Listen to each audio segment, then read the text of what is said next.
Hello, everybody. Welcome to the TriStar Gym channel. I can't believe this is the second time I'm streaming up this live. I did it again, guys. I started a live without the voice on, the mute, the volume on. I hadn't done that in probably 100 episodes. It's a classic TriStar Gym mistake that I make. TriStar Gym channel mistake that I make. I'm embarrassed, guys. What can I tell you? I deserve a slap. Guys, put up a slap emoji in the chat. I deserve a really big slap for this one. I can't believe after 300 plus podcast, nearly 300 podcasts, I'm still screwing up like this. This is amateur button pushing. I give back my supposed blue belt in button pushing. I have to go back to white now and rediscipline myself and start again. Guys, I'm doing a Buggy Choke reaction video. I'm looking at Buggy Chokes. I was watching Buggy Chokes today. And this win is just a crazy... Just a crazy win. Guys, I'm going to talk about Buggy Chokes. Do I like them? Do I use them? What do I think of them? I have some really good Buggy Choke guys in the practice room, and the trouble that they give is really awesome. Now, we're watching a fight here. This happened in Cage Warriors, guys. I'm going to play the video here. The guy on top, okay, the guy on top, his name is Hewitt. He's just crushing the guy on the bottom.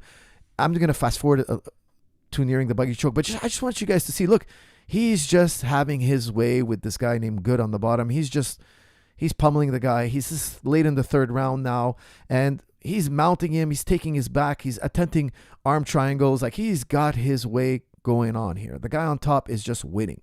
Okay.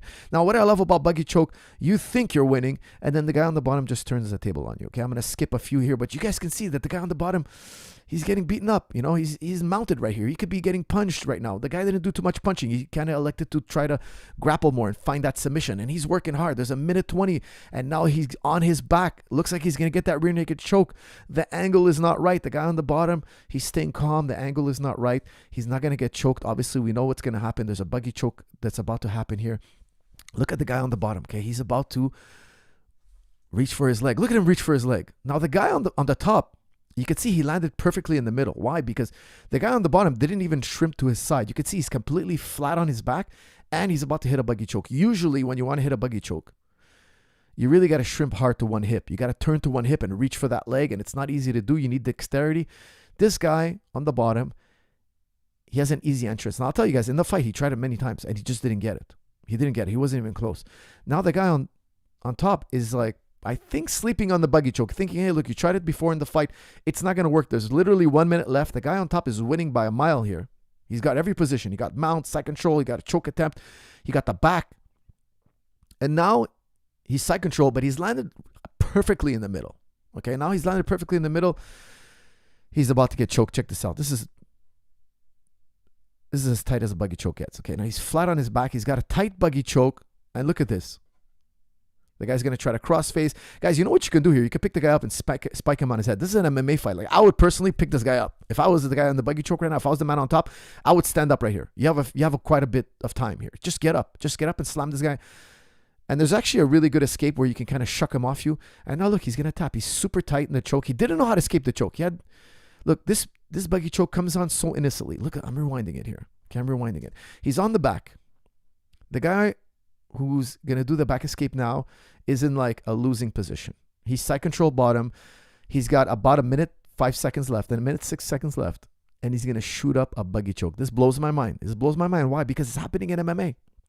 Now, I'll tell you, the guy on top just doesn't really know what a Buggy Choke is, or he doesn't respect the Buggy Choke. Because I will tell you, he'll never let this happen again. I think Buggy Choke is great, but it's one of those things where if you do it too many times, people know what you're doing and they're just really aware of it. But it does create a lot of dilemmas because, you know, to stop the Buggy Choke, you got to kind of like relinquish side control top. And this guy is in a Buggy Choke. I don't think he thinks this is going to work. He's just relaxing. He's like, I'm going to cruise to the finish. Now he's starting to feel it's tight. And guess what? He's about to tap right here. Guys, he gets tapped right here. I'm going to let the tap play. He could have picked him up. He could have tried to spike him on his head. He didn't. He didn't think of it. I don't think he thought of it. Oh, he's going to get caught here. He's going to tap. There's the tap, guys. The fight is over. What a comeback win. An incredible comeback win. Guys, I'm going to play a few other Buggy Chokes. I'm going to play J-Rod's Buggy Choke here. He's also a really good Buggy Choke guy. Just give me 1 second. I'm going to get this going here.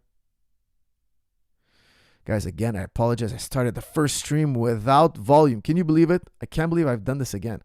It's so embarrassing. I deserve a real slap. All right, guys. Here's another Buggy Choke I was watching today. Here it is. I love Buggy Chokes, guys, even though I can't really do it myself, okay? So this is J-Rod, okay? He's got a crazy buggy choke. The guy's about to pass his guard. Count how many seconds it takes from the guard pass to the buggy choke, okay? It literally takes less than a second. Okay, let's play it here. I'm going to play it here. Look at this. The guy's about to knee slide on J-Rod, okay? Here's the knee slide. Boom, okay? It's 1 second. 1 second has passed. He's already reaching for his leg. He reaches for the leg. He puts on a buggy choke. Now, notice how he puts the buggy choke on. Look how he's going to grab the far leg. I was watching this today. I'm like, you know what? I'm going to try this. He has a squeeze on. It's not working. He hasn't locked his legs yet. He's going to partially... Okay, the guy on the top is trying to cross face. He's going to cross his legs, and then he's going to reach for the far leg. It's kind of a bit hard to see. But J-Rod right now is reaching for the far leg, and he's going to get this. It looks like the head's about to slip out. You see that? It kind of looks like the head is going to slip out, and it doesn't slip out. J-Rod actually taps him from here. If that elbow just slips out a little bit more, the guy's out. Look how he's grabbing. Now you have a clear shot. Look how he's grabbing the far leg instead of grabbing the near leg and trying to lock his hands up like the guy did in MMA, in the MMA fight. This guy, J-Rod's grabbing the far ankle, the far shin, and pulling his ankle towards his hips. And he's going to tap him here. Unbelievable. Now, guys, I'll tell you. This is Cade now. Cade's a buggy choke. I've been in Cade's buggy choke. I've trained with the Rotulo brothers. And I'll tell you something. Cade has the strongest, tightest buggy choke I've ever been in. Okay? Now, I don't do buggy choke. Not because I don't like it. I love it. I just can't do it. I don't have the dexterity. I don't have the length, I think, in my legs. I just don't have that kind of bendy hips. And I have good flexibility. I'm a flexible guy. I just don't have this particular... I think it's my reach in my arms. I'm not sure exactly what it is, but I learned it from the Rotulo brothers. Okay, we spent some time on it. We did buggy choke situations. Let's call it buggy choke games. A lot of you guys will call it games. And I can tell you something. I learned it from the two best guys. You know, these guys are incredible. Nobody has a higher level buggy choke than the Rotulo brothers. Maybe equal, but not higher. Okay, in my opinion, these guys are the highest buggy choke level grapplers out there. And I couldn't get it done. I couldn't really put it on with strength, power, and with ease. It's difficult for me to get in a buggy choke position. So I'm concluding that it's maybe a body type position thing. Okay, it's a body type thing. So if you don't have the right body type, it just doesn't work. Now, they showed me an outside buggy choke, which takes a lot less flexibility and or reach. Okay, let's call it reach. And still, I don't really like it as much because I feel like the guy's going to take my back. It's either going to work or the guy takes my back. But I got to tell you guys, even though I don't do the buggy choke, I'm a huge fan. You're going to see Cade Rotulo here pull off a crazy buggy choke. Look at this. The guy's trying to cross-face him. The guy's elevating him off the mat. He's off the mat right now. He is off the mat, and the guy's tapping. Unbelievable submission, guys. I love this submission, even though I personally don't hit it. Now, I have guys in the practice room that do hit it. They hit it on a regular basis, okay? And I'll tell you something. It creates a major dilemma because you pass the guard, they slap on that buggy choke, and you're like, no.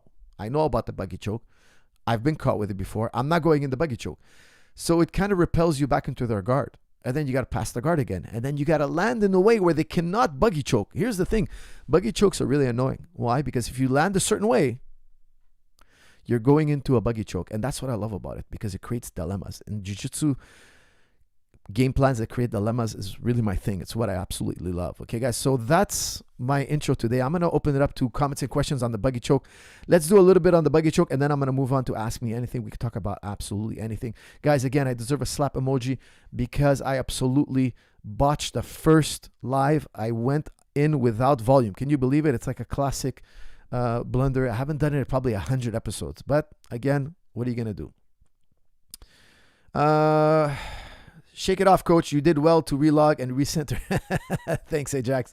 I appreciate it, man. You should become a trainer. You should become a motivational speaker. Appreciate it. Honestly, this is where you roll would influence how you actually fight. Guy was way too relaxed. A scrappier fellow might found an accidental way out for this way out of the first example. That's from Ajax. Ajax, I think you're right. The guy on top, I think, was underestimating the buggy choke. He landed in such a way that the buggy choke is there, and the guy had tried it previously. So it was a major blunder, I would say. But the thing is, the guy just thought, hey, there's no way you're getting this buggy choke. There's just no way. It's not an issue. And when you put your guard down like that, that's when you get caught. It's embarrassing. It sucks. It's going to be the thing that's going to be probably on the highlight reel for a very long time. But that's just the way the cookie crumbles. You know, there's so many things that can happen in MMA. And this is a rarity. Buggy chokes are a rarity. But I think over time, you're going to see more and more buggy chokes. I know buggy chokes been around for a while, but I think in MMA, it hasn't broken out. Now, there's a few. You can find more MMA buggy chokes, but it hasn't broken out. Even it's happened in MMA, in UFC. Pena did it in UFC. He didn't finish it. If I remember correctly, he didn't finish it, but he had it on tight, and it was creating a dilemma for the guy on top. But one day, you're going to see like 3-4 buggy chokes 1 year in UFC. It's going to happen. There's going to be like 3-4 buggy chokes in a row, and everybody's going to be doing buggy choke, and everybody's going to have like understood how it works and how it applies, how you can apply it in jiu-jitsu on the ground, in MMA on the ground. Guys, don't forget to check out jujiclub.com. I've released Advanced Basics Volume 31, loose passing, side-to-side loose passing progressions. You're going to love it.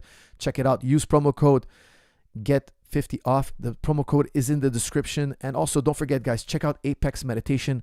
There's a new book meditation released every single week. It's a life-changing app. I'm not going to say more about it. I'm letting you guys discover it, and you guys are loving it. And I'm happy to bring it to you. Thank you very much for all the positive comments on Apex Meditation. What body type is good and not so good for buggy choke? That's from Volk. Volk, I would tell you it's more about hip flexibility, because I've seen guys with like normal range legs hit it. Can you put your leg behind your head? Are you that type of guy? You can take your leg and put it behind your head. If so, you don't have to be that tall. You don't have to be that tall, because I have some good buggy choke guys, and I've come across some really good buggy choke guys that they're not that tall. Being tall helps if you're really long-legged, long-armed, and you can put your leg behind your head. If you have that kind of dexterity, you're a buggy choke master in the waiting. Okay, because I'll tell you something. I have good hip flexibility, and I work my hip flexibility regularly, but I don't have that put your leg behind your head flexibility. I don't have that. Okay, if you do though, you should be practicing the buggy, because if I did, I would use the buggy choke all the time. I would love to let guys pass and just punish them for passing, and I just love that. You think you're in the best position. You think you're in. That's why I love kipping from mount, even though I think it's a bit of a muscle move. You mounted me. You think you mounted me. You think you're in a good position. Razzle dazzle. Here's a little hip bump, a little kip, and all of a sudden you're defending a leg lock and you're getting tapped. I love this kind of approach. I remember John Danaher's guys, because John Danaher really, I don't want to say invented, because people are going to debate it, but he did invent it. He invented the kip into heel hook combination. He invented the kipping. He refined the kipping. He taught it to me 15 years ago. He was working on it. He was fixing things about the kip. He was discovering things about the kip. He was working it in that blue basement in New York when the who's who was grappling in New York, the legendary blue basement of in Manhattan City, the Renzo Gracie Academy, incredible legendary basement. All the great black belts so many great black belts came out of there. And I remember him giving me a full like hour and a half lesson on just the kip, the importance of the kip, how it works. And his guys were so good at kipping that they would go in tournaments and play the Possum guard. Possum guard is you lay down, you let the guy mount you, and then you sub him. So they would go in the tournament, they would literally lay down. Lay down. The guy would mount them because he would get side control. Then the guy's like, oh, I'm just going to mount you and get my 3 points. Some tournaments gave 4, whatever it was back then. Now it's 3. And then they would kip, leg lock. The match was done in a few seconds. It was quite hilarious, because why? Nobody knew about the kip except the Renzo Gracie guys. John Danaher students, they didn't know about the kip. And it was quite funny, actually. And now, of course, everybody knows about the kip, and everybody's modified the mount now. And even me, when I mount, guys, if you look at my Advanced Basics mount video, I talk about how when I mount the guy, I often go into the kibib ride, or I senkaku mount. Okay, so I drop down below the hips and I triangle the legs. And why do I do that? Well, 2 major reasons. Some guys are so strong they can literally just bench press me off and get up to their feet. I've had a few guys come in the gym that are that crazy strong. Even like one very famous MMA fighter, he did it to me. He did it to George. He did it to another really good grappler in the gym. And I was like, wow, that's incredible. We mount him and he could just push us off. And if you guys watch Quinton Jackson, when he fought John Jones, if I remember correctly, John Jones mounts him. And Quinton Jackson doesn't do a technical mount escape. He's not like a grappler. He's not a slick grappler, Quinton Jackson, okay? But he's incredibly strong, obviously. And he like posts on John's hips and just gets up. He just does a technical get up from there. Like a muscle get up, I should call it, but I shouldn't call it technical get up. He's a muscling get up, and he gets out of John Jones's mount. It's incredible. John Jones is arguably one of the greatest athletes to ever do the sport, and he just pushes him off. And I had this really popular MMA fighter come in, and me and George took turns rolling with him, and both of us mounted him, and both of us got pushed off. The guy just got up. He did this incredible like powerhouse maneuver. And the second time I rolled with him, I mounted him, and this time I said, no, I'm not going to let him get up that way. I just kind of slide down, senkaku, so triangle his legs, and kind of like the way Khabib mounted McGregor's leg in the round one. You guys remember when Khabib fought McGregor in round one, he took him down, and from like a double leg scramble position, he put McGregor into a triangle. He triangled McGregor's legs, not his neck, his legs. And he had McGregor down there for the whole round. When you grab a guy's legs like that with your own legs, you bundle up his legs with a triangle, he can't kip. And he cannot do the bench press, one arm, stiff arm, get up, crazy powerhouse maneuver. It doesn't work. So that's why when I mount, a lot of times I senkaku mount. I drop down and I senkaku mount. And I cover it in my advanced basics mount video. It's a super powerful move. I use it all the time, especially when guys are sweaty, explosive, strong, and you're tired in a fight and you mounted this guy and you don't want this guy to get out. It's a great go-to move. Forearm in the opponent's neck to escape the buggy choke. That's from Denise. Denise, it's not that simple. It's not that simple. I would tell you forearm in the neck and get his hips above his head. Okay? You have to pick him up. So you have to cross face, yes, but that's not enough. Believe me, they'll still choke you. You saw in the J-Rod video, I showed early in the episode, J-Rod was choking a guy. The guy had a cross face and still didn't stop the guy from tapping. Actually, the guy was 1 inch from slipping out his elbow and J-Rod still tapped him.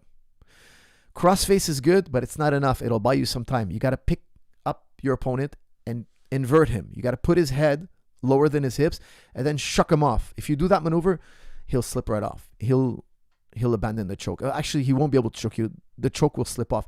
It's kind of a weird maneuver, but it really works. What is the finishing mechanics that make the buggy choke work? Okay, so that's from Cringe Lord. Cringe Lord, when I was working with Cade, and Cade has the tightest buggy choke I've ever felt. Okay, I've done a lot of buggy choke situation where we put each other in the buggy choke and we try to find ways to escape, and we've experimented with many different escapes. And I'll tell you something, Cade Rotulo's buggy choke is the strongest by far I've ever been in. I've been in strong buggy chokes, but his choke is like levels above everybody else's. Okay, and he told me what he does is he flexes his lat. Okay, so he flares his arm out so he could flex his lat, and it's all about stiffening the lat, because when you stiffen the lat, it really precisely chokes the guy's artery and just cuts the blood flow. And I've never seen anybody do it as intensely as he does. Okay, so one major thing, it's not only you're squeezing the guy with your legs, you're also firing your lat. And to do that, he kind of flares out his elbow. He flares out his elbow out so his lat flexes. And when he flexes his lat, boom, it cuts off all circulation and you're out. Honestly, this is where how you roll would influence how you can actually fight. Guy was way too relaxed. We did that one. Why do I fall on the same one again? Coach, are there any unorthodox chokes you are a fan of? That's from Ropo. Ropo, I would tell you yes, big time. I love the side choke. Guys, outside of rear naked choke, okay, let me give you my favorite choke. Actually, I love this choke even more than rear naked choke. I do it more often. I get it more than rear naked chokes. It's like a rear naked choke. You're on the guy's back. I do it all the time. I have some live rolls I've posted on the video, and I'll do some more again in the future, some roll narrations. But I'll tell you, the choke I love the most, I like it more than rear naked choke, is the side choke. Okay, now also known as the Rotulo team, because the Rotulo brothers both did it in one night in 1FC. They were competing in 1FC and they both hit the same choke. And you don't need super long arms. I know they have super long arms and everybody's going to be like, oh, you need that arms reach. No, guys, I have regular size arms and I hit it on a regular basis. One day I will release a side choke video, okay? Because I've been experimenting with so many ways to get to it, because I find it's the strongest choke. If I get to it, everybody taps and they don't take long to tap. I love rear naked, don't get me wrong. Statistically, it's the #1 choke. I get it. But I personally get more side chokes than I do rear naked chokes these days, because I feel like it's so new. People haven't figured it out. When they do figure it out, it's going to be all over the place, and it might very well one day replace the rear naked choke as the #1 statistically successful submission.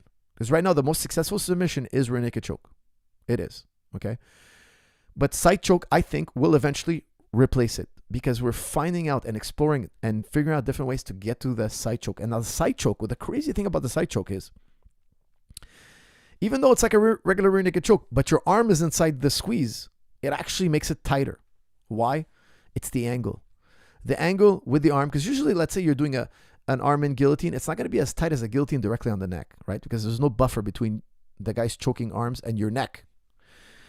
But there's an exception. The side choke is like this weird exception where because of the angle, it supersedes the fact that there's an arm inside your grip. Salam coach, long time no see. Ramadan Mubarak. How good was Carlos Condit as a fighter? And what flaws kept him from becoming champion? That's from Yahya. Ramadan Kareem, and all the best to you as well. I hope everybody out there is having a great Ramadan. Guys, I'm going to talk about this a little bit later. Yesterday, I pulled my groin, so I have to, and I'm traveling today, so I have to take some medication because I'm in super huge pain. I'm going to talk about that a little bit later, how I'm going to rehab it, how I'm going to take care of it, how it happened. I might get into that later. But I'm taking an anti-inflammatory because my pain level right now is probably like an 8 on 10, 9 on 10, and I have to get on an airplane. So I'm traveling today. So today I'm not fasting just because I have to take medication and I'm getting on an airplane. But the Ramadan Kareem to you all. And yes, okay, so I'm going to answer that Carlos Condit question, okay? Because we can go in 20 minutes on the Buggy Choke. I'll take more questions on the Buggy Choke. It's not a big deal. But what was Carlos Condit's flaw? Guys, with all due respect, and I love Carlos Condit. I'm a big fan of his fighting and him as a human being. He's a great guy. His biggest flaw, I think, is that he didn't have a good wrestling defense. Because let me tell you something about Carlos Condit. He was a really scary guy. Why? He had incredible explosive power. Okay, he could knock anybody out. He dropped George St. Pierre down with a head kick, and it looked like it was over. He has incredible power in his legs, knees, elbows, and fists. Okay, so he's powerful everywhere. He doesn't have just like a really strong kick. He doesn't have just like a really good uppercut. No. Every shot hurts. Okay, ask George St. Pierre. He'll tell you every shot hurts. That man hits really hard. He has highly unorthodox combinations. Okay, we had to bring in Brandon Thatch to mimic him. We brought in Tom Breeze as well. We brought in a bunch of guys, but nobody can really do his weird herky-jerky unorthodox combos. Like they mimicked it as best as possible, but he had very unorthodox combinations that were a bit bizarre, and he would kind of run at you in a way that was like, I haven't seen this before. So it was really tricky, hard to predict what was going to happen on fight night, because sometimes it would backfire on him, on Carlos Condit, and sometimes he would score huge with his unorthodox scrambly attacks. Okay. The other thing, he was very good on the ground. He was very submission oriented. He could sub you on his back, and he can also pummel you from his back. So he was dangerous on the bottom. He could elbow you, he could punch you. And I'll tell you guys something, he hits hard from the bottom. Sometimes people dismiss the strikes on the bottom. Not Carlos Condit's strikes. He was very troublesome. He was very dangerous off his back. He could submit you at any time. And the other thing I would tell you, the fourth thing that makes him so hard to beat is he's very hard to finish. This guy's ready to die in there. He's not easy to finish. I know later in his career he did get finished, guys. I get it. But in the prime of his career, he was hard to put away. He was hard to kill. Okay, like you could pressure him as much as you want. He had incredible cardiovascular capacity. He wasn't slowing down.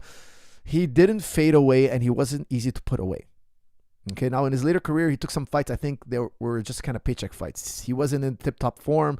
He wasn't training like he used to, and he went in there maybe not at his best, and he was collecting paychecks maybe. Okay, so I would tell you, in his prime, he was a problem.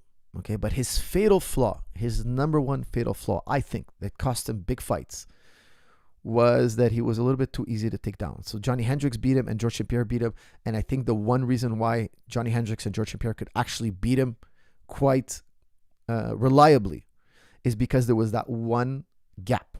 That one gap. He had all these other incredible attributes. If he closed that door on them, it could be a very different fight, and it could be a lot more problematic. Okay, but almost whenever they got in trouble, they could take him down. And if they got in trouble on the ground, they can kind of scramble to get back to their feet and repeat the process.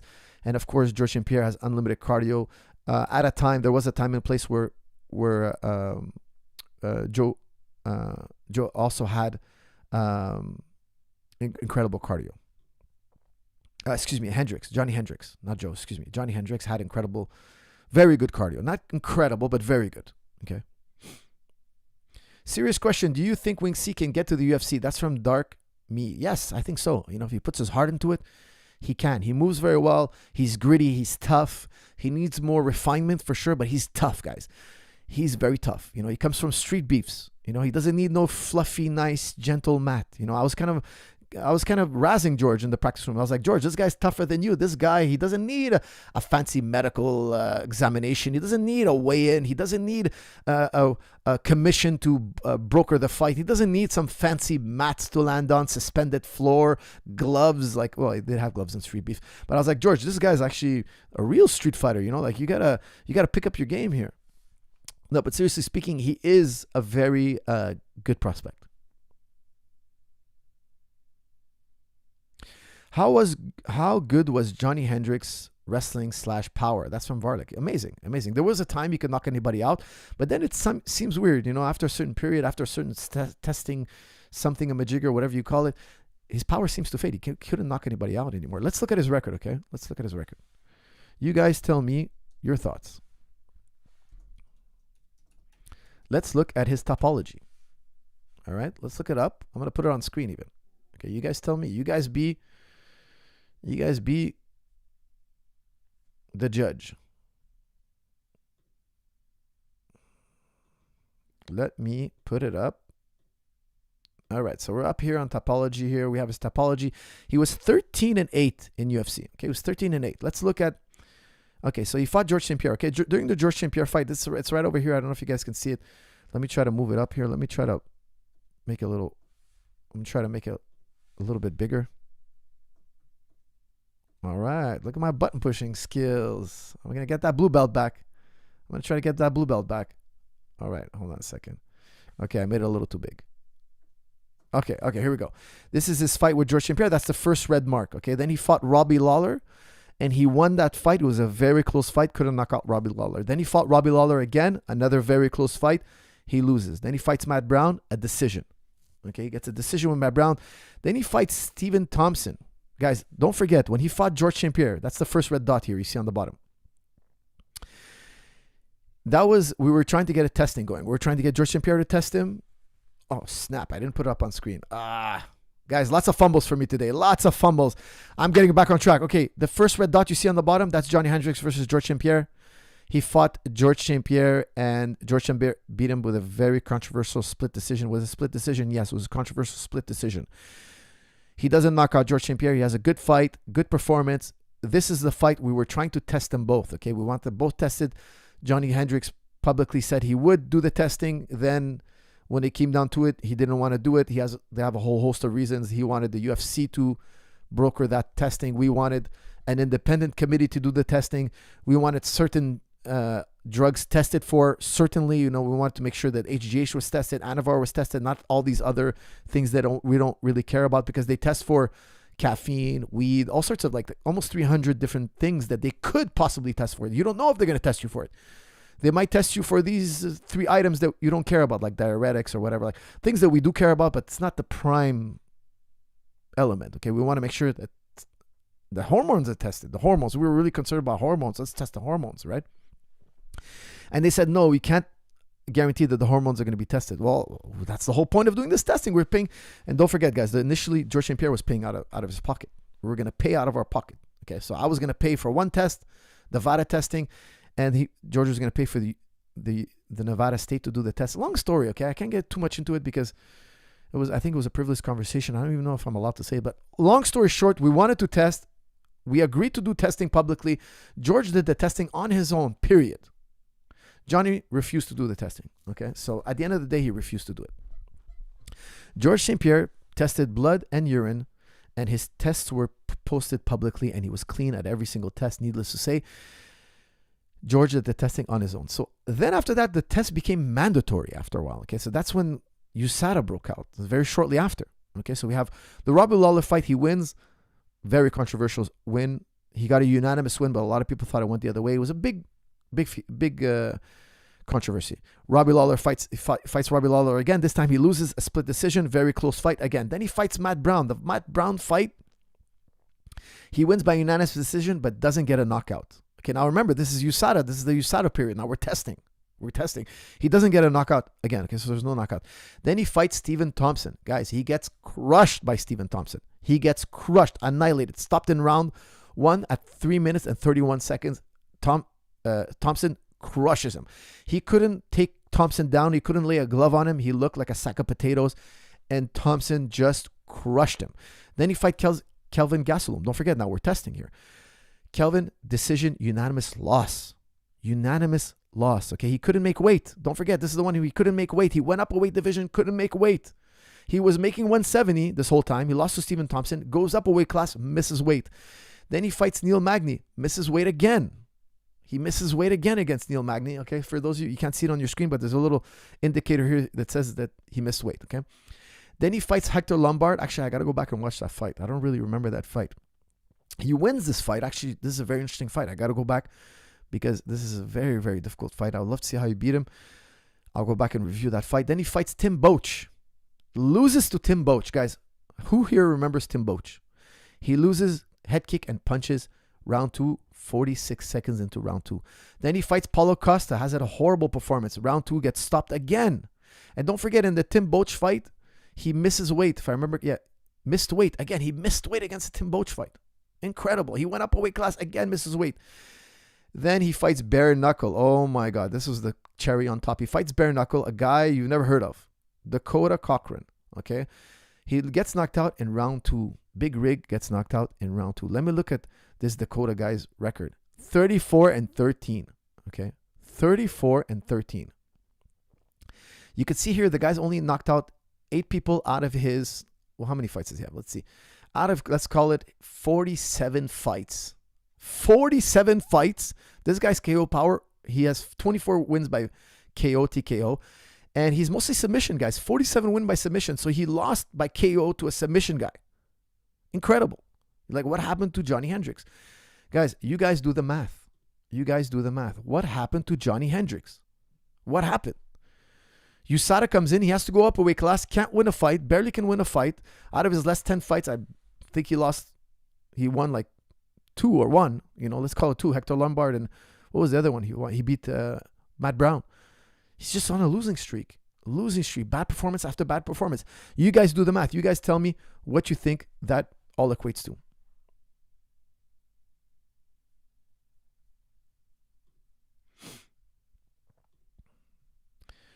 Blue belt revoked. Dragon Bruce. Believe me, I'm going to be slapping myself for this. I can't believe I botched it. I can't believe. But you know what, guys? I'm going to talk about my groin, guys, okay? I'm going to keep this I'm going to keep this rated G, but I pulled my groin yesterday and I'm in a lot of pain right now. I'm in a lot of pain. So what happened? Well, you know, I'll tell you something. The night before, I lifted weights twice in one day. Stupid, I know. Really stupid. Okay, so I did jiu-jitsu, then I did a little bit of weight training, then I went back in the gym and I taught class and I did a little bit of weight training and I did some isometric squats with a heavy, with a load, okay?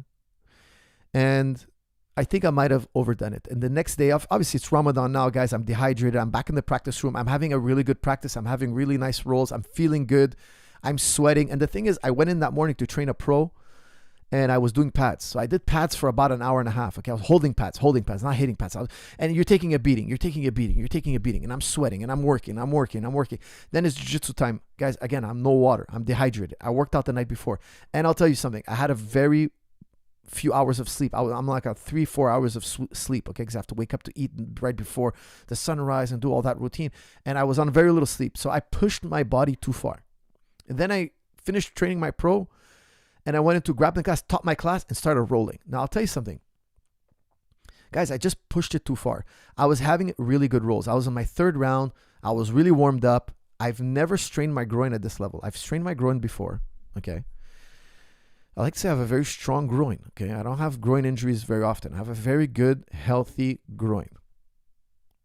But this time, I shot a high crotch. I stepped in a little bit too deep, a little bit too wide. I was out of position, and I heard a pop. Guys, as my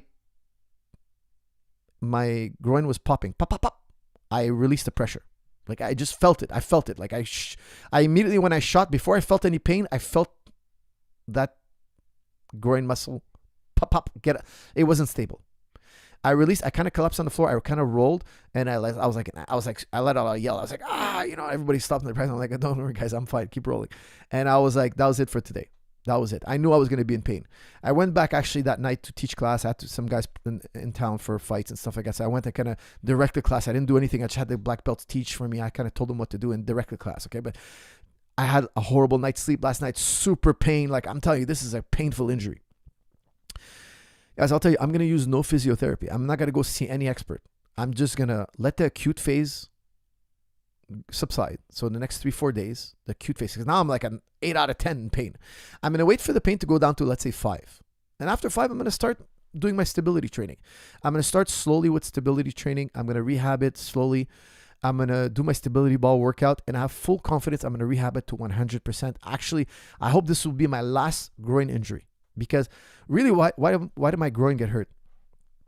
Guys, don't forget, I always talk about train with a margin of safety. I didn't train with a margin of safety. As much training experience I have, as much as I know better, I still got wrapped up into, I want to do more because I'm enjoying training and I want to pass the time and I really love to roll.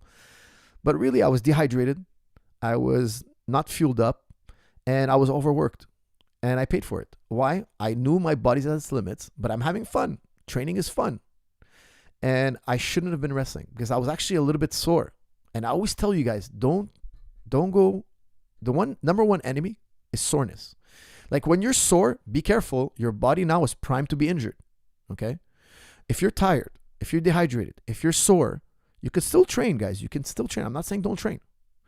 But just know that you're more vulnerable to injury. You got to do things in a way that avoids injury. If your body's tight, I talk about it in all the strong and stable videos. Okay, the two enemies that Kelly Starrett cites and he was always telling you to be careful for is misalignment and tight muscles. If you're not properly aligned, and we talk about it in every single video, I go through the alignment, the basic alignments, how to align your body. Okay, guys, make sure to check out Strong and Stable program, Strong and Stable back. It's a must-have. Strong and Stable knees, Strong and Stable running, Strong and Stable shoulder, Strong and Stable neck. Make sure to pick it up. Use promo code 50, get 50 off. Okay, it's in the description. Make sure to check the description, guys. What I did was I was tight for my workout because I overdid it, and I knew I was tight. I warmed up really well. I warmed up on the ground. Third round, I was wrestling, but still dehydrated, fasting, tight. My body was tight. I overdid it. I broke the rules. What happens when you break the rules? Pow, injury. My muscle was tight. Guys, don't forget the two enemies. The two enemies. Kelly Starrett, PhD, says tight muscles and alignment. So I was in an aligned position. I was aligned. I was good. I was wrestling in a proper way. But my muscles were tight and too tight. I should have just stayed on the ground, no wrestling that day. If I would have stayed on the ground, just rolling, playing guard, playing past the guard, I would have been fine. But I had to be hard-headed and try to wrestle. I was stiff. I knew my body was stiff. And like a knucklehead, I injured myself. Now I'm in searing pain, friends. Yes, strong and stable groin. When I do strong and stable hip, it's going to... Guys, don't forget, strong and stable knees, when you stand up on the stability ball, it's the best groin exercise ever. Okay, I'm going to do a second version of strong and stable knees, a 2.0. Eventually it's going to come out, where I do isometric squats on the stability ball. And I'm going to tell you something. It fires up every single muscle in your leg. Abductor, adductor, quad, hamstring, everything. Okay, now I'll show you guys some really cool variants. I know it's going to sound funny, but I have a super strong groin. I popped my groin only because I was sore, dehydrated from fasting and doing Ramadan, low on sleep, and overtrained. I was just overtrained. I was holding pads. The holding pads is a crazy workout because you're absorbing so much shock. Your nervous system is rattled. And then I went and I wrestled. It was a crazy amount of overdoing it. And I should know better. But now I have to live with the consequence. I have to make sure that I rehabilitate myself and make sure this never happens again.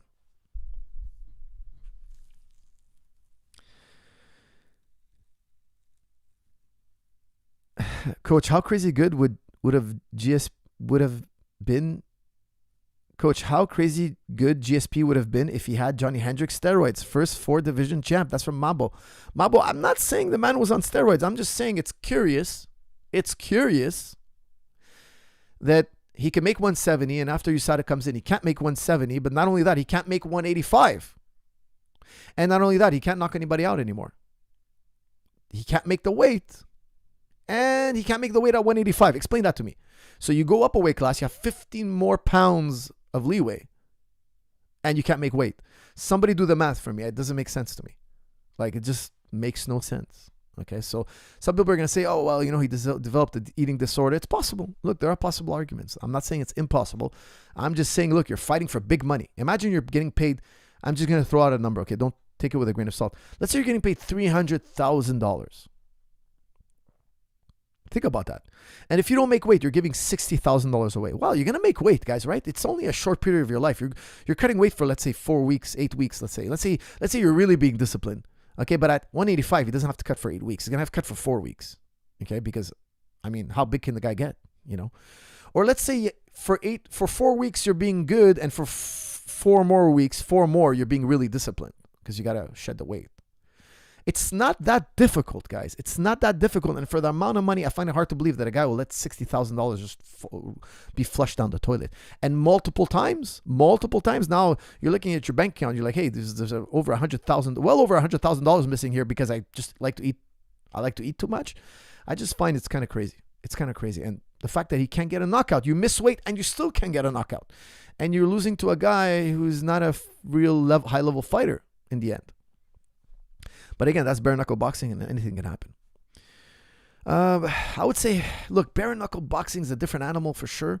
Maybe, I don't know the Dakota guy. I haven't seen him fight, but you'd think Johnny Hendricks would piece him up, I guess. But I'm saying that from looking, without looking into the details. Maybe the Dakota guy got really good near the end of his career. Maybe he found something that really works for him. Coach, what are your favorite ways to set up a liver shot? I cover that in commands and signals. Okay, so I like to hit a liver shot when I'm very close. I don't punch from the outside to the liver because I feel you get countered. You guys, one famous example of this.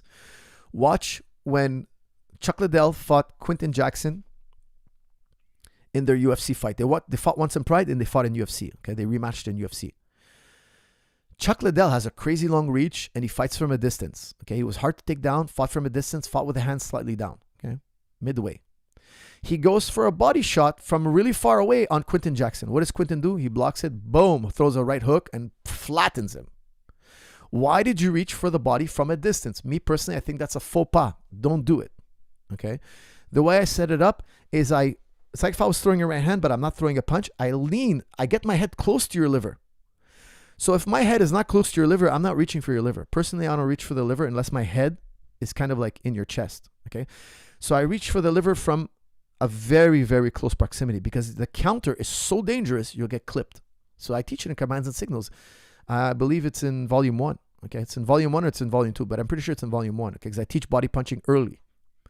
And you go liver shot, hook to the head. So me, what I do is I kind of fake a right hand. I lean in. I get my head close to the target, my body close to the target, and then without stepping, I should be able to hit the liver shot.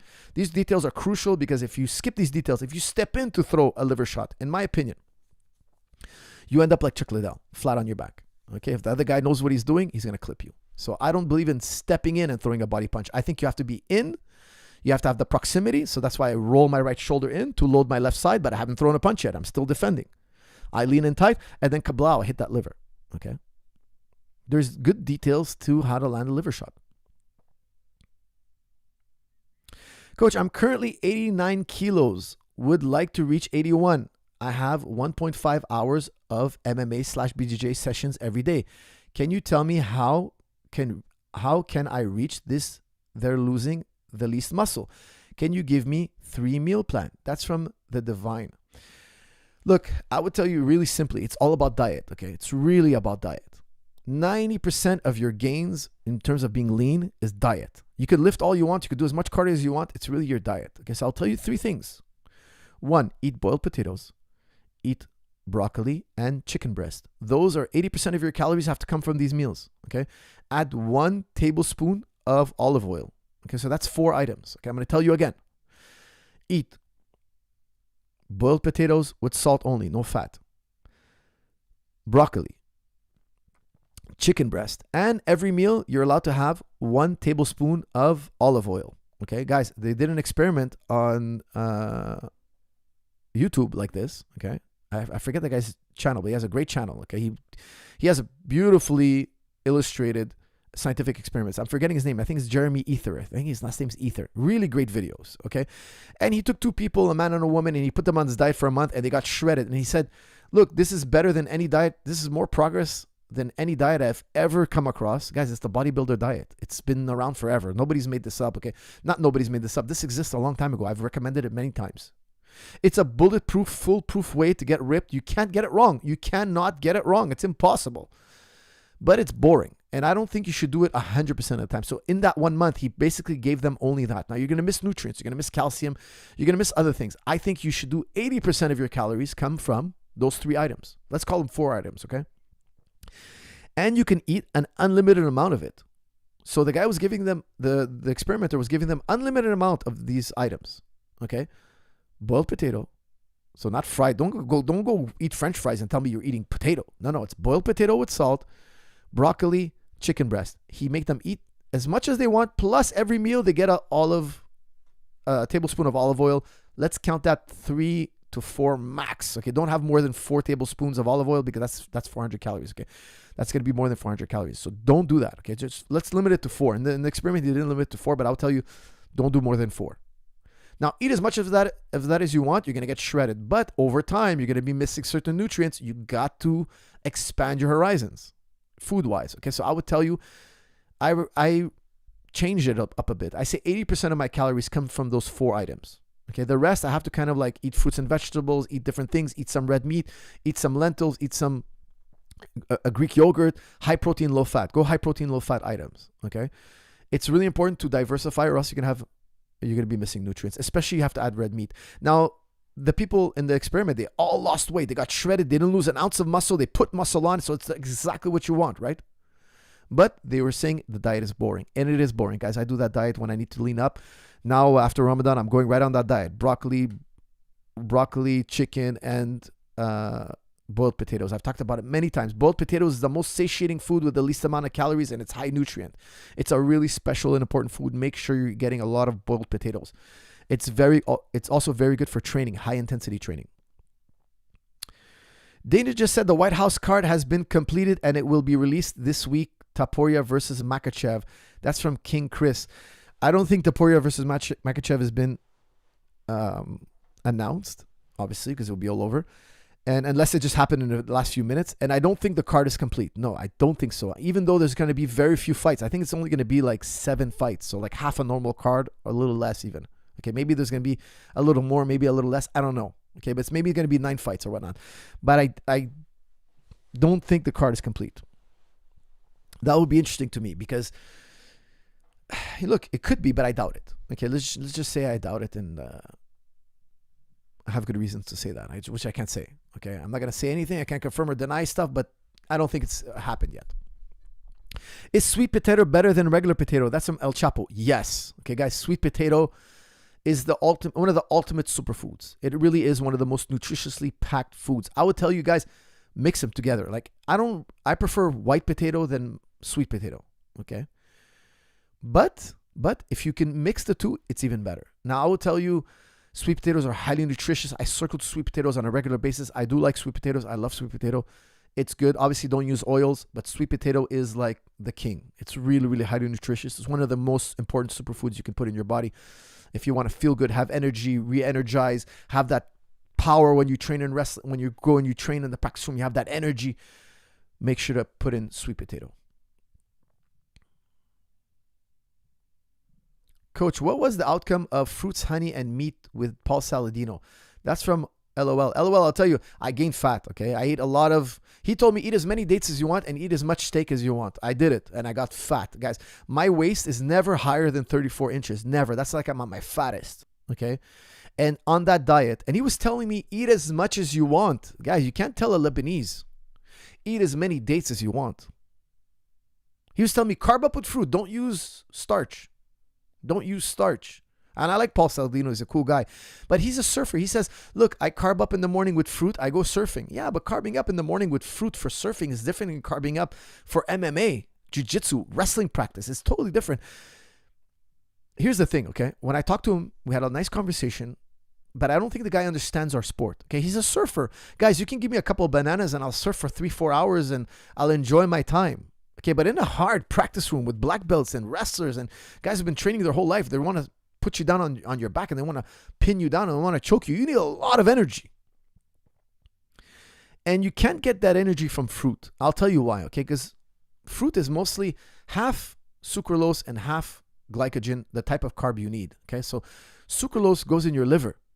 One type of sugar goes in your liver and one type of sugar goes in your muscle. The sugar that we need, or the carb that we need, I should say, the one that goes in the muscle is not the one you find in the fruit, or there's not much of it. And I told him that, and he didn't know. He's like, really? I didn't know that. I don't know. I'm not sure. I have to verify that. I'm like, look, I've done my research, okay?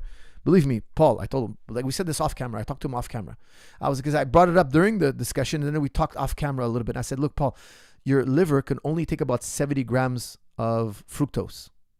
Okay, roughly. After that, it spills over into fat. So if I'm eating too much fructose, the sugar in fruit, if I'm eating too many dates, 27 grams of sugar per date, it's going to spill over. My liver is going to be full. It's going to be spill over. And that's the sugar that's most easily converted to fat. He's like, no, I'll do some research on it, but don't worry about it. Have as many dates as you want. I said, okay, I'll have steaks and dates. Guys, I love dates, 9 on 10, and I love steak. I'm hearing music now. The guy's telling me to eat steak and dates. I'm listening. To me, it's musical. It's a beautiful symphony. If this guy's right, I'm going to change my diet and I'm going to be a very happy camper. I love dates. Guys, you're talking to a Lebanese guy. Lebanese, we love dates. Arabs, we love dates. We eat dates like every day. We love dates. Breakfast, lunch, noon, before sleeping, waking up, with coffee, without coffee, dates all day long. How could you tell me to eat as many as I want? That's a crazy talk. So he told me, eat as many as you want. So I was eating steak, dates. What happened to my waistline? Guys, my waistline's average usually like 32 and a half, okay? When I'm in tip-top shape, my waistline is 31 and a half, sometimes even 31 when I'm really lean, crazy lean, okay?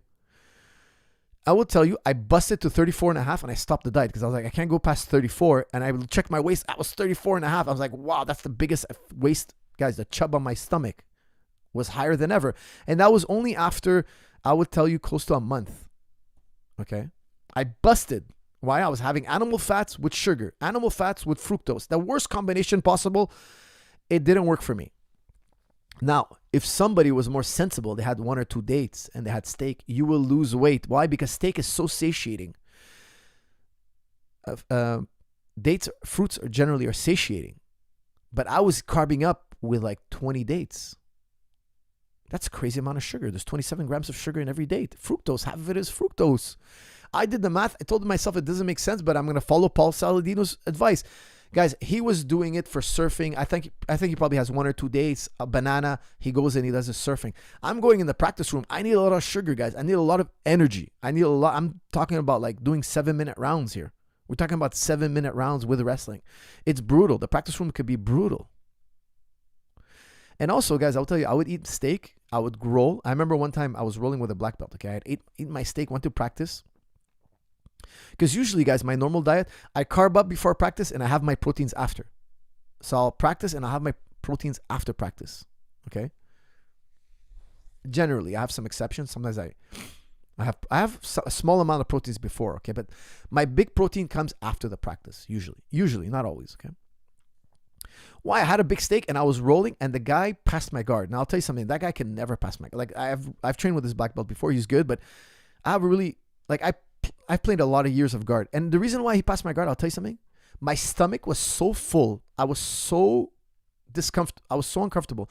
I almost even tapped during the roll. Now I'll tell you guys something. I won't name the guy's name, but I ended up getting out and subbing him. I retained guard and I put a beautiful, I love that. I put a Choi bar in and I was like, I redeemed myself because I was like, I hate getting my guard passed. Now I'll tell you, I almost even tapped under side control. Why? I was so uncomfortable. My stomach, I ate a steak and I was feeling horrible. So I practiced in the morning, went home, carved up with dates and steak, and I went back to practice. I had a steak floating around in my stomach. I was feeling horrible. And I was telling myself, I hate this diet. I hate it. Now, I stuck it out for 2 more weeks and I kind of like lowered my portions and I had more meat at night. So I kind of adjusted it, but still, I wasn't comfortable having so much oil, like so much fat in my stomach, and it just didn't feel right. It was killing my cardio in practice. It was killing my cardio. I was like, I can't wait till I end this diet. I promised to do it, but I was really not loving it. Now, I know a lot of people are going to tell me, Coach, you weren't fat adapted. Stick with it. Guys, I'm going to ask you one question. And I'm open-minded. I'm willing to look. I'm willing to try it again. But I just want you guys to do me one thing. Show me one world-class athlete in a power sport. Okay, not an endurance sport. An endurance sport, I believe it. I believe it. I'm hook, line, and sinker. You can run 100K marathons, ultra marathons on steak alone. I'm a total believer because you're using fat as energy. It makes total sense. Guys, in MMA, jiu-jitsu, you're using ATP and you're using glycogen. It's a different source of energy. Of course, we're also using fats, but not as much as a marathon runner. Where are you getting your glycogen from? Now, they're saying that, meat converts into glycogen. Not if you're practicing twice a day, guys. It's complicated, but if a guy's training twice a day, he needs glycogen reserves twice a day. You don't have the time to transform the proteins into glycogen between practices. You're going to be low on glycogen. If you don't understand it and you disagree with me, fine, no problem. Just do me one favor. Find me one power athlete, somebody who does 400 meters, somebody who does wrestling, somebody who does weightlifting, like Olympic lifting, somebody who does, I don't know, football, somebody who does basketball, who has no carbs, they only eat meats. Find me one world class. Now, don't find me some guy who's squeezing heads in a gym somewhere. No. Find me a guy on the world stage, the elite. It'll blow my mind because I've looked for them. I haven't found it. So it could exist. I'm asking you guys, name me one guy. Name me one guy who's doing 400 meter sprints. He's beating everybody. He's operating at the world-class level, or he's a boxer and he eats no carbs. He just eats fats. He just eats meats and fats. Show me that guy. It doesn't exist. Okay, so Paul Saladino, as much as I respect him, he's experimenting, he's theorizing, he's doing things in his head, he's reading the literature and saying this and that makes sense. We've tried it before, Paul, and I say this with utmost respect because I like the guy. I like him personally. We've tried it before. We've experimented. He's not the first guy to say cut out the carbs. And there's many guys out there who say you're going to be fat adapted over time. I just haven't seen it. I haven't seen it yet. Show me one guy who can do it. I haven't seen it.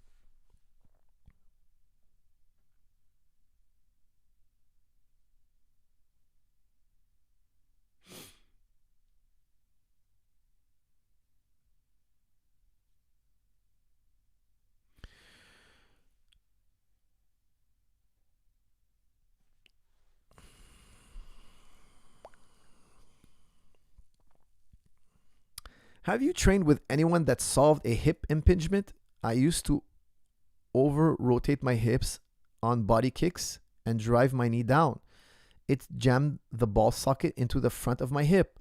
I've made progress. That's from Andrew. Andrew, for me, I used to have hip pain. And for me, the one thing that worked, and for everybody that I work with, okay, because I train a lot of athletes, okay? And I train a lot of unks, guys in their 30s. Why? Because with our training system, you can become an unk and still operate. Okay. Now I'm an unk myself. I still train every day. What do?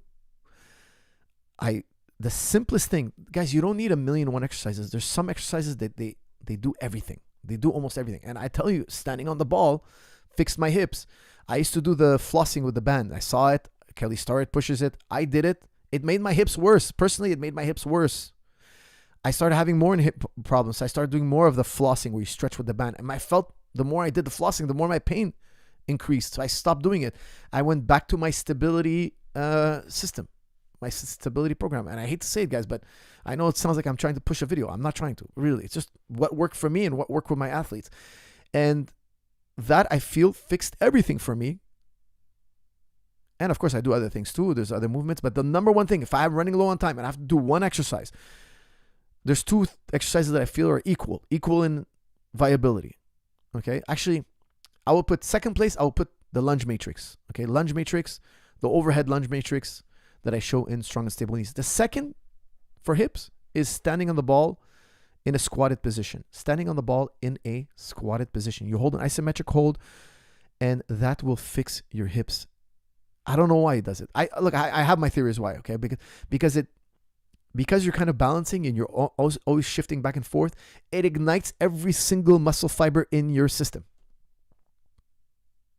It ignites every single muscle fiber. It wakes up every single muscle fiber in your system. And if you don't know this, this is very important, okay? Your muscles either fire or they don't. They don't fire halfway. So your body, if it needs more strength, it recruits more muscle fibers. When it recruits those muscle fibers, it squeezes as much as it can with those muscle fibers. So your body doesn't contract partially. It contracts fully And if it needs more strength, it recruits more muscle fibers. So when you're on the stability ball and you're shifting around, it has to recruit different muscle fibers to keep you balanced. And that's what I think is the true secret. That and proprioception training. So for me, squatting, holding a squat on top of a stability ball, fix my hips, and I don't play around with that floss stuff. I don't play around with that voodoo stuff. I don't like it. I don't like it. And even though it's recommended by Kelly Starrett, I don't use it with my athletes, and it didn't work for me. For me, I felt it made things worse.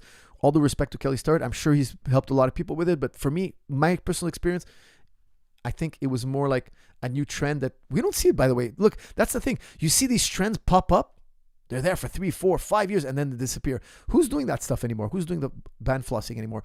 You might see it here and there, but there was a point everybody's doing it. Everybody is doing it. And now we don't see it no more. I personally just think it came and went, and we were experimenting, and the community, the strength and conditioning community was experimenting, and it didn't really work. What's your take on daily loga / longer flexibility regime for martial arts performance and recovery? That's from Marco. Marco, look, I have mixed feelings about it because I feel like when I do, let's say 1 hour stretching, and I went through a phase where I did 1 hour stretching every day. At the end of the day, I would come home and I would stretch out for 1 hour. And I felt my recovery was better. But it was so time consuming, and I felt, this is going to be controversial because there's studies both ways. Okay, I felt that I was getting a little bit, a touch weaker, Okay, now I'm very in tune with my body, and I felt a little bit, tiny bit weaker, and it was scaring me because I was like, I don't want to be weaker. Okay, and then I was studying Stuart McGill's material, and he said something that really kind of surprised me. Okay, he said, look, you don't want to be flexible, too flexible. You got to have stiffness. Now listen to what I'm going to say, because I know it's going to be controversial, and I know we're going to be split on this topic, and I'm fine with that. Okay, I just want you to hear my perspective and Stuart McGill's perspective. He's saying, look, you want to be stiff, because to lift, to produce power, it's stiffness that matters, not necessarily flexibility. And he doesn't dismiss it completely. He says you need certain flexibility. Yes, but stiffness, you need a certain amount of stiffness and flexibility. There's a marriage between the two. There's a balance. Okay, there's a balance. Now, if you look at Georges St. Pierre, and I've noticed him watched him very closely, obviously, he actually is quite stiff. He's quite stiff. He has good mobility, but not the best mobility, and he's quite stiff. And if you've ever rolled with him, and I have 1,000,000 times, I will tell you, he is one of the strongest, most enduring human beings there is. He's incredibly strong. Shockingly strong, okay? But he's stiff. He has a stiffness to him. And Stuart McGill, he was doing a study on George, and he was experimenting, like he was making George do certain movements with electrodes on. He was measuring George's strength, etc. And I was fascinated. I was there with him. And we were doing it basically like a weird experiment on George, what makes him so great. And part of his power comes from the fact that he has stiff tissue, okay? Make as many memes about that as you wish, okay? But that's the truth. Now, Stuart McGill was explaining to me, look, it's kind of like, we said it, I think a Squat University said it best. You have a flexion budget. You have so much, if you flex your joints, your tissue too much, they start to wear a little bit. You have a flexion budget. I put it up the other day. We did a podcast the other day, and I put up Squat University's post. I thought they said it the best. You don't want to, there's certain ways you don't want your body to bend for too long, too often. Because two things. One, it can weaken you slightly, and two, it can cause injury. According to Stuart McGill, and I believe him wholeheartedly, he says the most flexible backs, don't forget, this man has more study hours on the human back than anybody else in the world. I don't know anybody in the world that has more hours than him. Okay, experimenting, studying, scanning backs. He's done it all. He's written multiple books on the back.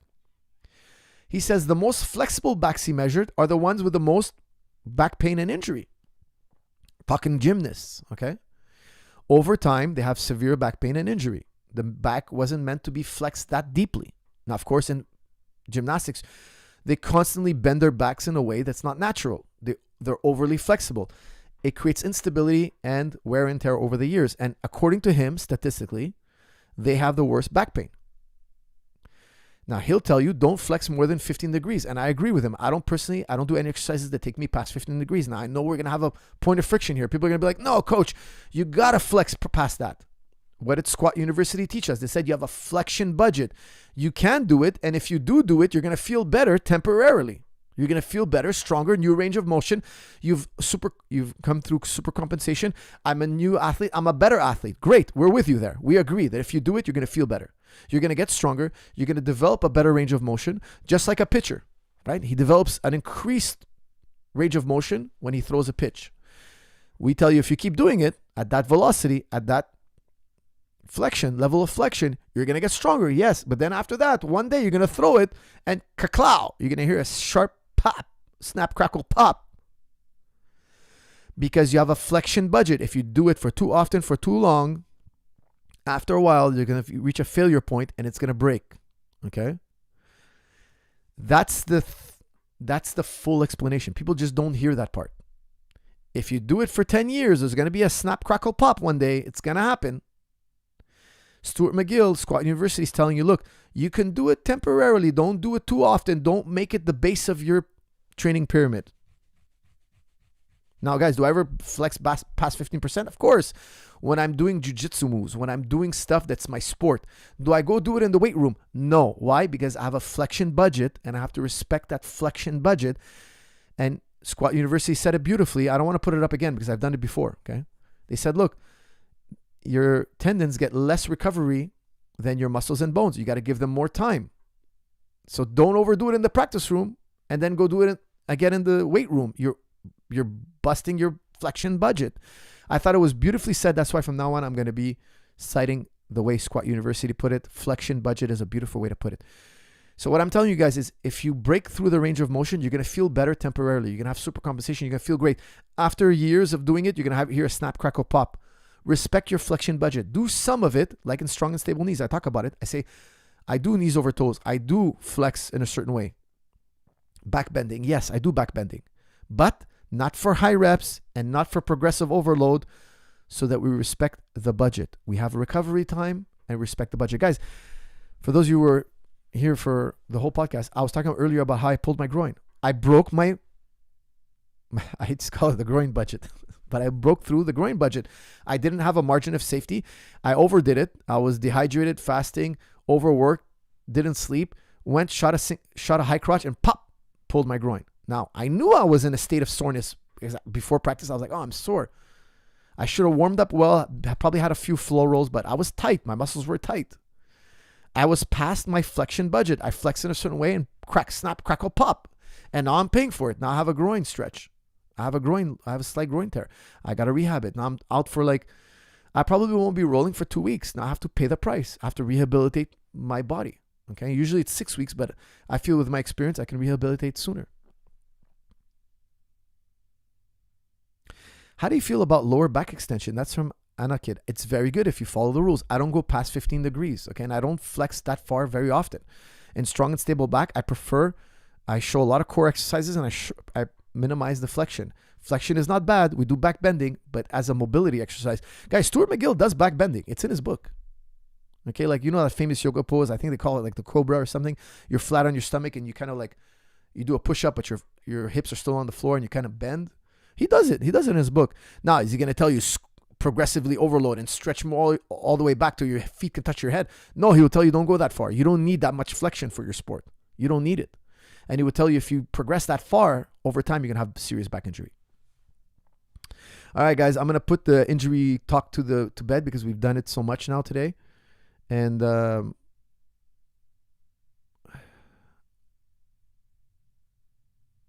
just going to, guys, don't be stingy. Leave a like in there on the video.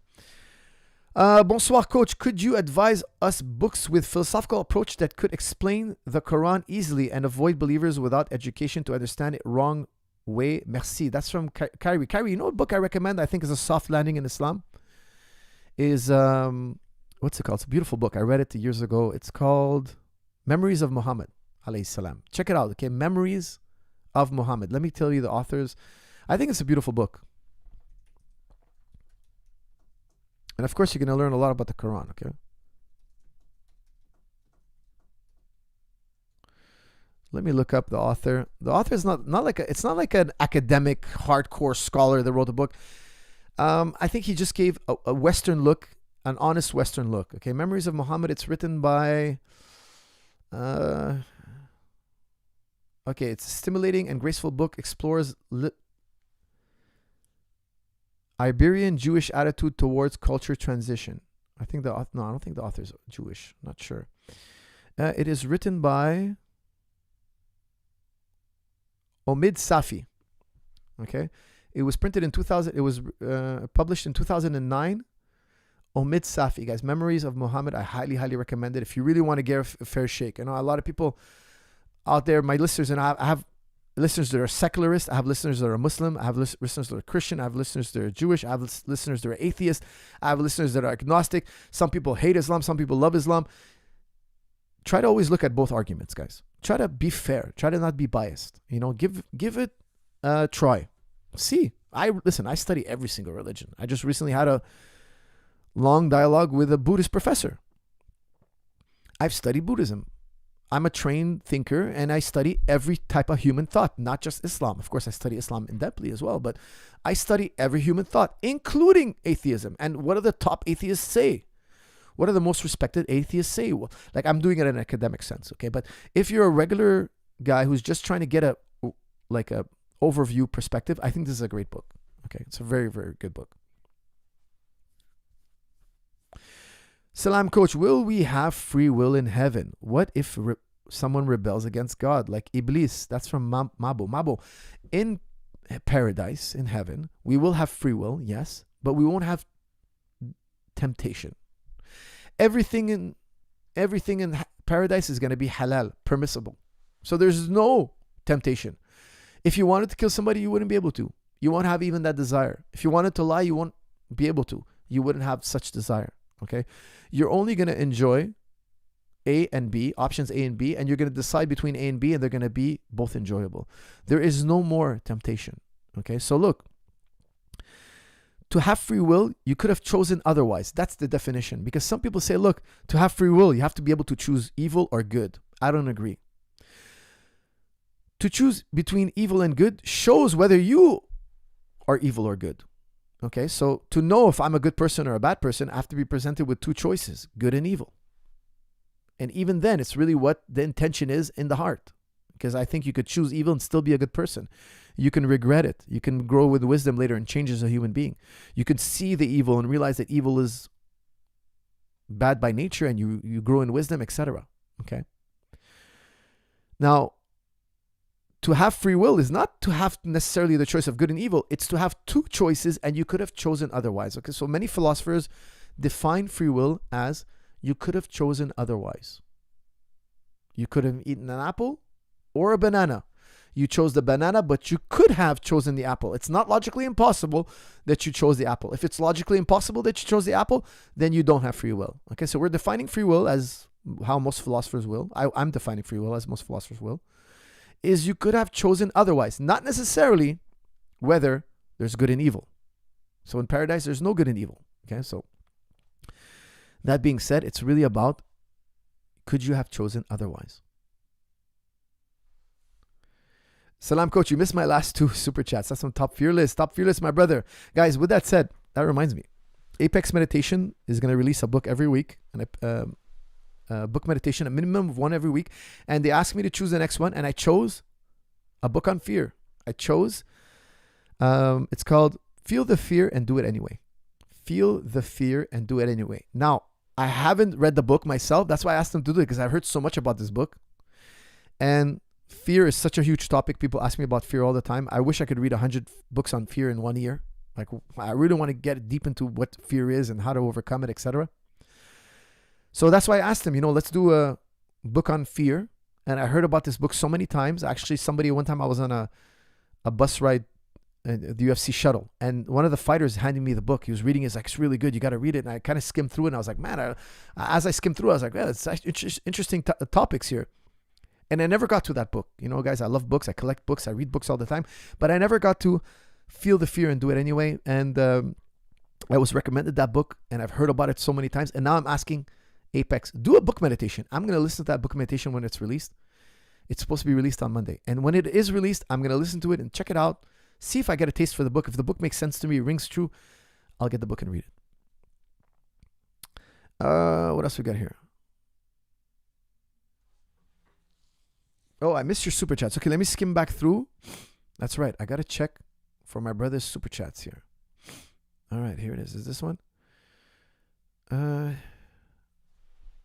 Coach, hey, no, it's not this one, but I'm going to try to find it anyway. This one is from Killing Spree. Boy. Hey, Coach, I'm a purple belt and have my first super fight Saturday. Is there any advice you could give me? I have competed in many competitions before. That's from Killing. Killing, I will tell you this. If you have a super fight, you know a lot about your opponent.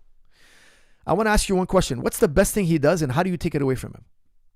That's what I want you. I just want you to meditate on that, okay? You're having a super fight Saturday. You know something about this guy. You have many matches. They don't give you a super fight because it's your first match. What's the best thing the other guy does and how are you going to take it away from him?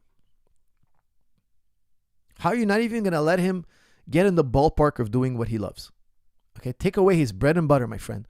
Take away his bread and butter. That's my advice to you. All right. What does he do best and how do you take it away from him?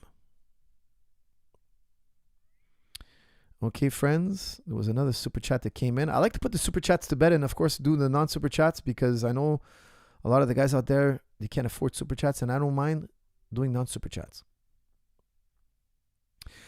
Coach, can you go over the idea that all sins are created equal? I haven't trouble following those considering all the Epstein stuff. Zahabi #1. That's from Matt Bullies, my brother. Thank you for that shout out. He said Zahabi is #1. It's not me, guys. But I appreciate it. You're a gentleman and a scholar, sir. Matt Bullies, you're a gentleman and a scholar. No, I don't know where you got that all sins are created equal. Every religion says, that I know of, says there's greater sins, mortal sins, highest sins, okay? The #1 sin in Abrahamic religion is not polygamy, excuse me. That's actually allowed. It's polytheism, believing in other gods than the one true God, okay? So that's the #1 unforgivable sin. If you blaspheme in the sense, you're done, okay? The other sins are lesser, okay? So murder is a greater sin than stealing. Lying is a lesser sin than stealing, let's say, generally, okay? So there are grades of sins. So what happened on the Epstein Island is a major sin, okay? In the Islamic world, you get let's say we shave you really closely. We give you a shave really, really closely. You guys get what I'm saying? I have to respect the YouTube algorithm, okay? So we give you a really close shave if you do such a thing on the Epstein Island. Now, in America right now, it's crazy because it seems like all the elites are into that stuff. Okay, what's happening on the island, we all know. We can't say the unthinkable, but it seems like so many of the elites, and they're all being blackmailed by a certain country that's kind of like twisting their arm to get into wars and do their bidding. And they're protected by the government itself. The government won't release all the files and out everybody. They're redacting, they're hiding names, they're protecting people who are committing crimes against children. It's quite savage. But you don't have that on the other side of the world. You can criticize the other side of the world, but they're not doing that. They're not doing that. They don't have such a network of craziness. Okay? So I think there's good and bad on both sides, of course, but this is one glaring evil that I think humanity has to come together and put away. And in a way that's by granting justice to the victims, by jailing their aggressors. So I don't know where you got that all sins are equal. No, it's not the case.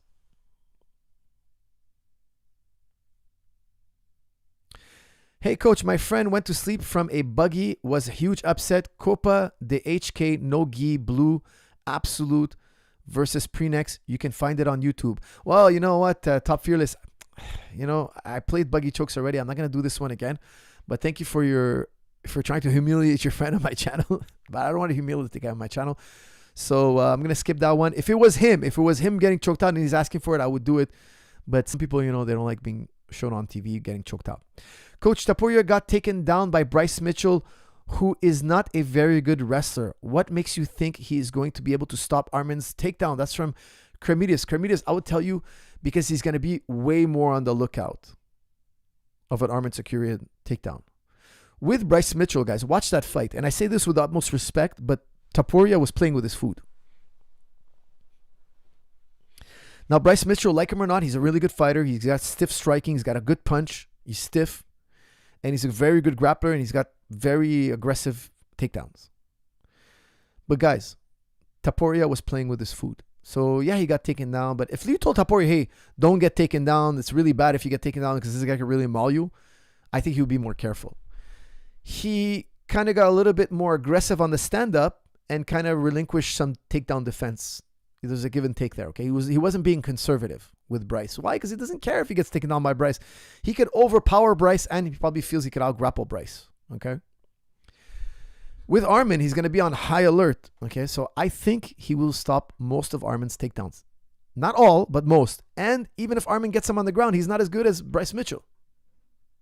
I think he's good, but not maybe as jiu-jitsu-y back-taking style as Mitchell. What's he going to do? Kind of like pin you from half guard? That's not really going to scare Taporia, okay? Taporia is going to power his way up to his feet and or maybe reverse Armin. So I just feel that as great as Armin is, he's not going to be a threat to Taporia so much on the ground.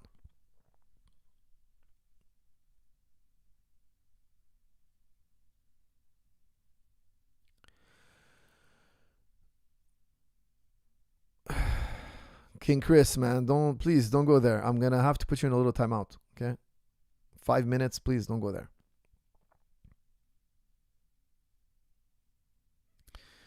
Guys, I've seen Taporia train wrestling. Okay, so for those of you asking me, how do you know his wrestling is good? Guys, I've seen him train wrestling. I've seen him move. First of all, he started in wrestling. Okay, his wrestling is incredible. Stop doubting it. You're making fools of yourself. Okay. Oh, what's your evidence? I've seen him train. I've watched lots of footage of him training. Okay. That guy's a great wrestler. Stop it. Slap yourself. Splash some cold water on your face and slap yourself. That guy's a really good wrestler. Stop saying crazy stuff that you doubt his wrestling. His wrestling is primo. He took down Max Holloway easily. Guys, not only offensively is his wrestling amazing. Defensively, it's tip-top cream of the top crop. Okay? It's tip-top cream of the crop. Stop doubting the man's wrestling, please.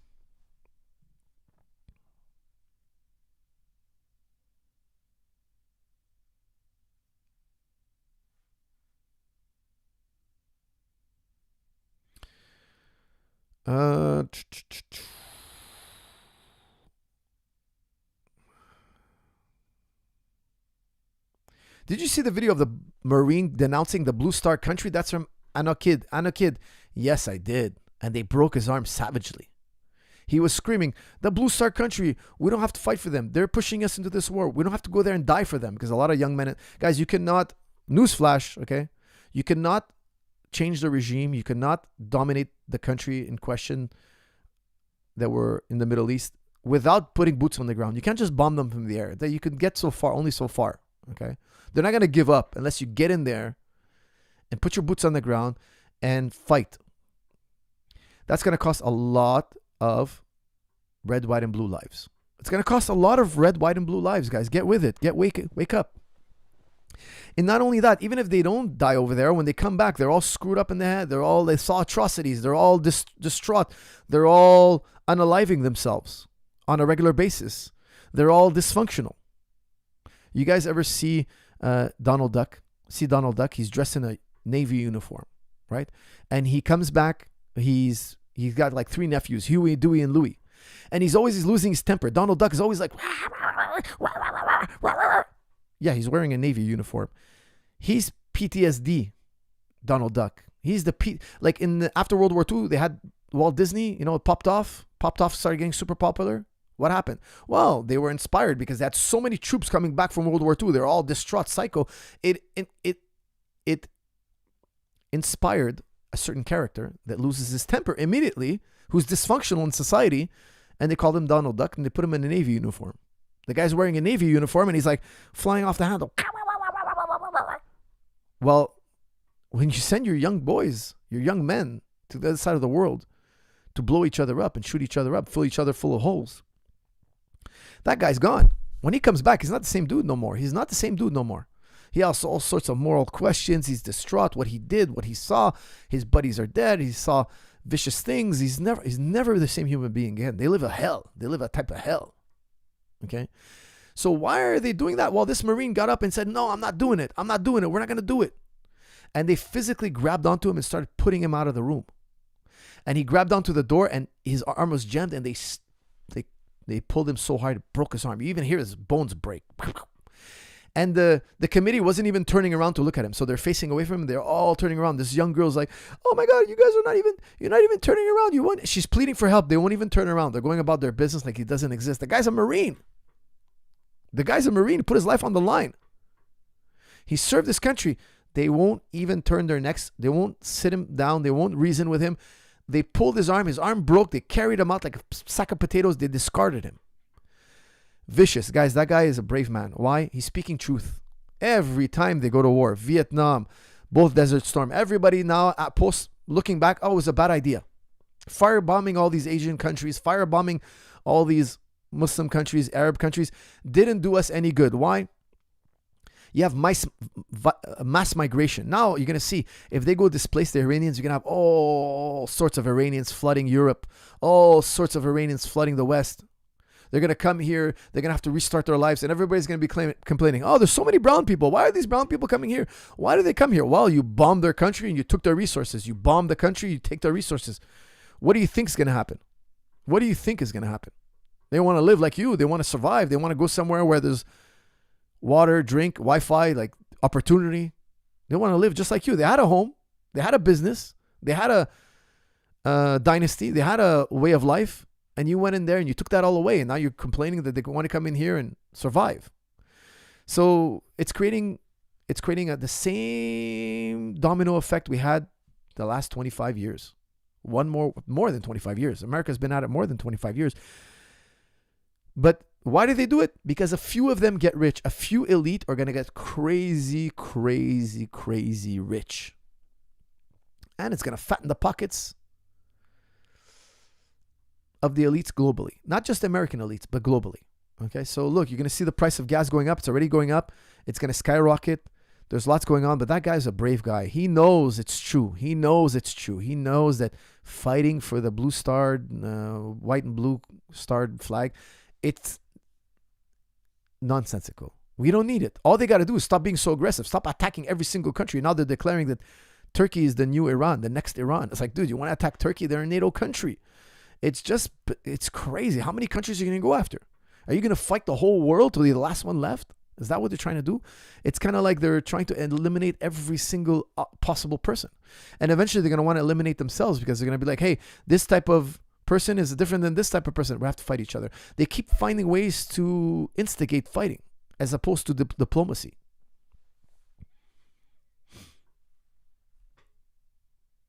All right, guys, it has been 1 hour, 28 minutes. I have a flight to catch. My flight is in the evening, so I got plenty of time, but I also got things to do. So, guys, let's end it on something fun and light. That was a little bit maybe too heavy. Hey, Coach, I was at TriStar Gym last summer and I'm amateur kickboxer. I am an amateur kickboxer and haven't fought for over a year now. I'm back here going to university. I still have the itch to compete, but struggle to balance. That's from Dream World. Dream World. Develop a kickboxing routine that you can maintain morning, night, fit it in your schedule. Don't let go of the kickboxing, man. You got to do it. Don't give up kickboxing. It'll keep you strong, flexible, give you the confidence to defend yourself. I would never let go of my martial arts, and you have time to do it. You're just not making time. You're being a little bit lazy. Guys, I went to university, worked, and I was training a world champion, and I still found time to train. Now, you might be limited in your training, but you still find time to train. Guys, when I was 23, 24, I was training world champion. I was going to university. I was even competing, and I was still working. I still taught privates and stuff like that because I had to make scratch, because back then we didn't make much money. Okay, so believe me when I tell you, there's enough time in the day. You're just not organized enough. Don't. Guys, also Apex Meditation released First Things First from Stephen R. Covey and 7 Habits of Highly Effective People. Read that book or get that meditation. Okay, it's a really good book. 7 Habits of Highly Effective People by Stephen R. Covey. You're not running out of time. You're just lazy. Find that book. You can get it on Apex Meditation, the summary, or like a meditation, or get the actual book and read it, study it. It's a great book. Okay. First things first. It's super important. Organize yourself. Find the list of priorities and organize yourself. Hey, Coach, what do you think about joining the U.S. military? That's from HS. That's a horrible idea. Why are you going to go die for rich elite? Why are you going to go die from rich politicians? They're getting rich off you dying in the fields, killing a guy who's never... Do you think Iranians care that you're enjoying a hamburger in America? Do you think they care that you're watching a movie and you're on OnlyFans eating a cheeseburger? They don't care. They couldn't care less about you. They just want to live their life. They just want to live their life. Now, I'm not talking about the regime. I'm not talking about the government. I'm talking about the people. The people are just like you and me. They want to have a job. They want to have a good career. They want to have family. They want to be able to practice their religion. They want to be able to enjoy themselves and when they have free time. They're just like you and me. They don't care. Hey, they're not freaking out. Hey, that guy's, he's eating a cheeseburger with extra cheese and he's on OnlyFans right now. Oh, I can't think of anything else but that guy's celebrating his freedom and he's eating French fries. And you think that's what's going on in their head? Do you think that's what's going on in their head? That's the farthest thing. That's the farthest thing from the truth. They don't give a you know what about what you're doing here in this side of the world. They only care that you're coming here to bombard them and encroach upon their territories and muscle them out of their resources. That's what they care about. You're a threat to their existence over there because your boots are on the ground there. You have military bases all over them, around them, surrounding them. Okay, how would you sleep at night if your neighbor was putting up military bases around your house? You know, he's putting up like arrow, like archer's nest, and he's putting up like, you know, like catapults around you. He's like, he's aiming them at you. He's really close. And he's like, no, man, I'm not going to attack you unless you do something I don't like. But wait a second, I don't sleep well at night. You might pop these things off at any moment. And all of a sudden, if we get into a dispute, you're ready to go. You're ready to go. I got to defend myself. Look, you always got to be fair and try to put yourself in the other person's shoes. You got to put yourself in the other person's shoes. Now, I also understand that the Iranian regime is also fanatical. I get it. They're not super trustworthy. I get that. There has to be diplomacy between the two, and I feel that Obama got them to the table. They said they wouldn't enrich uranium. They wouldn't do it, but they wanted assurances that they won't be attacked. And they had it. They had a diplomatic solution on the table. It was signed, and the UN confirms, all the inspectors confirmed that Iran was abiding by every inspection. Why did Trump tear it up? That's the big question. They were abiding by every single standard. I could understand that if you're worried, you know, they have a dirty bomb or something like that. Yeah, you might want to go in there and preemptively strike. I'm not against that totally. I believe that makes sense, okay? Because if America was building a military base around me or whatever, I'll be like, hey, I'm preemptively striking you. I'm not letting you build that thing. I would agree with them too. I would say, look, I understand you don't want a threat by your front door. I get it. So that's not lost on me. Don't get me wrong. I see both sides. One side wants to exist. One side wants to keep its resources. One side wants to dominate the world because they can. Okay? I'm sensitive to all that. I think there's merit in every side. Okay? I don't get me wrong. I don't agree with every side. I disagree with every side. I think there has to be a diplomacy. Yes, you get to exist in a certain way. Yes, you get to keep your resources in a certain way, but you can't chokehold the world's resources. And yes, look, you guys are the best right now. You're the strongest. You get to dominate in a certain way, but you can't take it too far. There has to be a type of diplomacy, okay? Because countries, civilizations take turns dominating one another. It's true, guys. I hate to say it. I wish we could live in a world where that didn't happen. You know, like not that it didn't happen, but it happened in a way that's civil.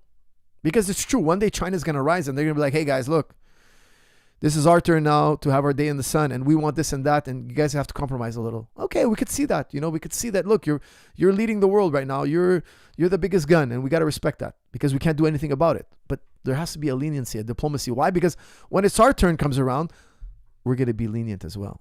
Okay, there's got to be some protocol, and that's why we have the United Nations.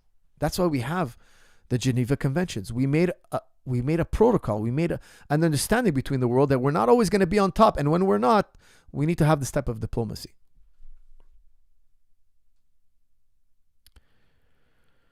Hey, coach, I don't have access to a top MMA coach. How do I start training MMA by myself? Currently, I'm a beginner with no experience. That's from Darren Ali Khan.